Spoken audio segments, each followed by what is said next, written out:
نسبت سے میں کچھ نہیں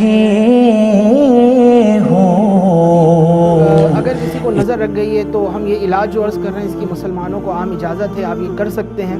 اگر کسی کو نظر لگ گئی ہے تو سورہ کوثر پڑھ کر آپ 3 بار یا 7 بار، جیسے وقت گنجائش، آپ کو وقت کی گنجائش ہو، وقت آپ کو اجازت دے، سہولت ہو، آپ پڑھ کے مریض پہ دم کیجیے۔ دن میں 3 مرتبہ بھی کر سکتے ہیں۔ بچے ہیں انہیں نظریں لگ جاتی ہیں تو ماؤں کو چاہیے تو معمول بنا لیں، روزانہ 3 بار سورہ کوثر پڑھ کے بچے پر دم کر دیا کریں، تو انشاءاللہ تبارک و تعالی معمول بنائیں گے، نظر اترتی رہے گی۔ یوں ہی اگر کسی کو سخت نظر لگ گئی تو پھر 21 دن تک اس کا عمل کیا جائے، 7 بار روزانہ پڑھ کے دم کریں 21 دن تک۔ یوں ہی اگر کسی کو نظر لگ جائے تو معوذتین یعنی سورہ فلق اور سورہ ناس کے ذریعے بھی نظر اتاری جاتی ہے۔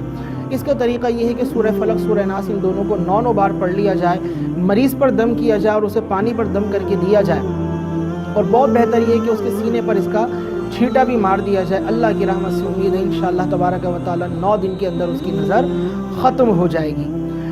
بعض ہمارے یہاں جو ہیں ٹوٹکے بھی چلتے ہیں نظر اتارنے کے لیے، اور یہ تو ایک بہت لمبی فہرست ہے ٹوٹکوں کی۔ ابھی تک جو ہم نے آپ کو علاج عرض کیا نظر کا، وہ قرآن سے ذکر کیا، یعنی قرآن کی آیت پڑھ کر آپ دم کیجئے۔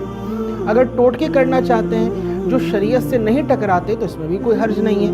مثال کے طور پر ایک ٹوٹکا اس میں ہماری یہ چلتا ہے کہ اگر کسی کو نظر لگ گئی ہے تو اس پر سے 7 مرچیں ثابت یہ گھما دی جائیں 7 بار اور اسے جلا دیا جائے، اس سے نظر اتر جاتی ہے۔ لوگوں کا کہنا ایسا ہے، ہم آپ کو یہ عرض کرتے ہیں آپ اگر 7 مرچیں گھما ہی رہیں 7 بار تو اس پر 3 بار سورہ اخلاص پڑھ کے دم کر دیں، انشاءاللہ تبارک و تعالی نظر اترے گی۔ پھر ہماری یہ بھی ہے کہ ٹوٹکا کرنے کے لیے جمعرات کا دن نہیں ہونا چاہیے، مغرب کے بعد کا وقت نہیں ہونا چاہیے، دن میں ہی کر سکتے ہیں۔ تو یہ سارے ہندوانہ تصورات ہیں، ہندوانہ نظریات ہیں، غیر اسلامی تصورات ہیں۔